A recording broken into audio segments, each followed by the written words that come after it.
Hello, how are you guys doing today?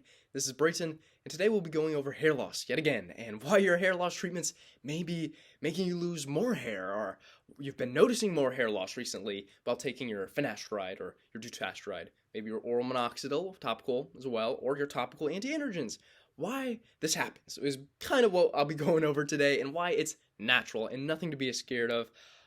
When I first started taking finasteride, I definitely noticed like a lot of hair loss, and I, would used to be like, why am I losing more hair when I'm taking a hair loss treatment? So, why is kind of a normal process to go through when you are first taking, these hair loss medications, and it's why it's nothing to be really scared of. It's really all about patience at the end of the day here when it comes to these drugs. So, we'll be kind of going over that and why, just kind of ease your mind here in this instance. So we'll get right into it. So we all know that hair goes through phases, and I'll put them up on the screen now. The three main, hair phases, the hair goes through. Probably learned about it in anatomy. But yes, at first, when you start taking a 5-alpha reductase inhibiting drug, like your finasteride or your dutasteride here, we'll just kind of start with them there. It's going to cause, a shedding phase where your hairs are going to go falling into the telogen phase, where kind of like a rest phase.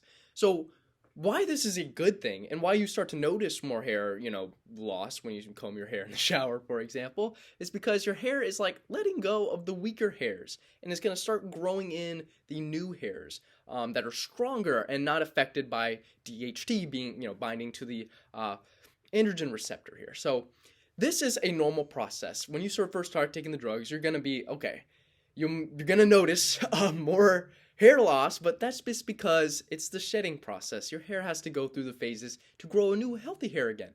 So it's normal, and I feel like it's a good thing to go through here. And I know it can be kind of hard, especially mentally, if to keep on with the finasteride, especially if you feel like it's making your mental health worse or maybe exacerbating your side effects more, just because you're more and more paranoid. Definitely, I went through that, and of course, it's normal, and it's really nothing to be worried about. You just have to be patient, and sooner or later, in a couple months, 6 to 12 months, depends on the responder. Some people may shed less hair, but some people will shed a ton of hair on it, and they'll be like, oh, my hair loss is getting really bad, where they go through the telogen effluvium, and, then in a couple months, maybe more months for others, their hair is going to grow back thicker, and it's going to be more, apparent, wow, I have more hair now. It causes more hair growth.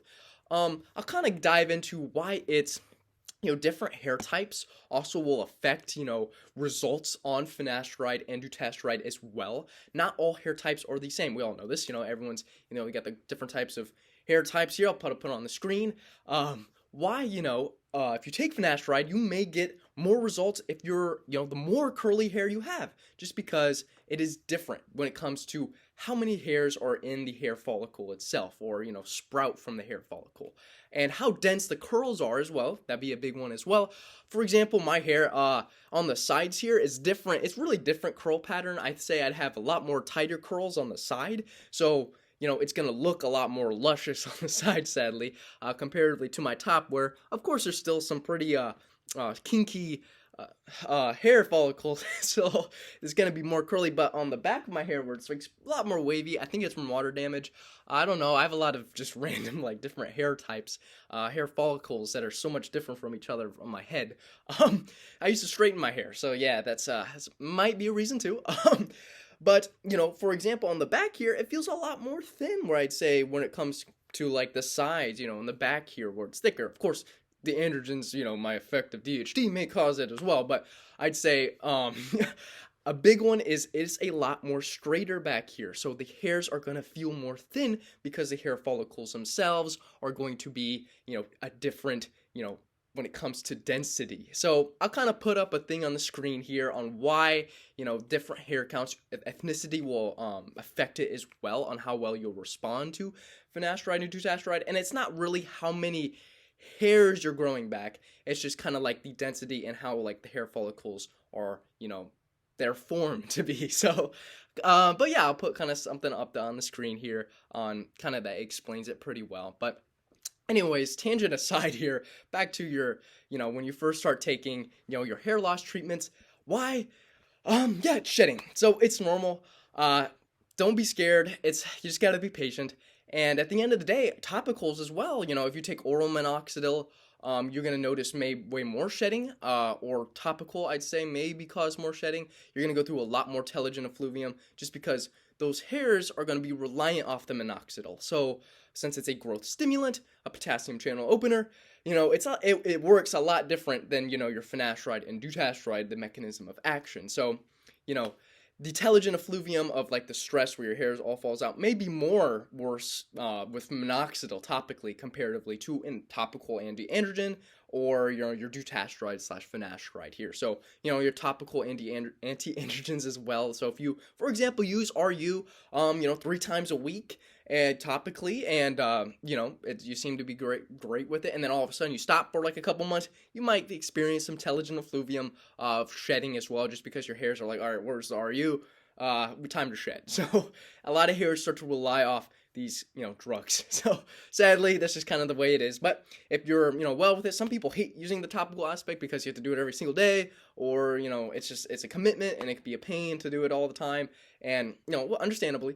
But, you know, and they just stick to the oral treatments. But, you know, your hair works differently when it comes to, you know, the, when you're crushing 5-alpha reductase, and then, you know, got the hair stimulants as well when it comes to minoxidil. So, but they're both going to shed hair at the end of the day.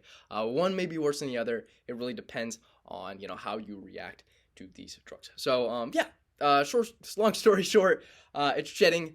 It's natural.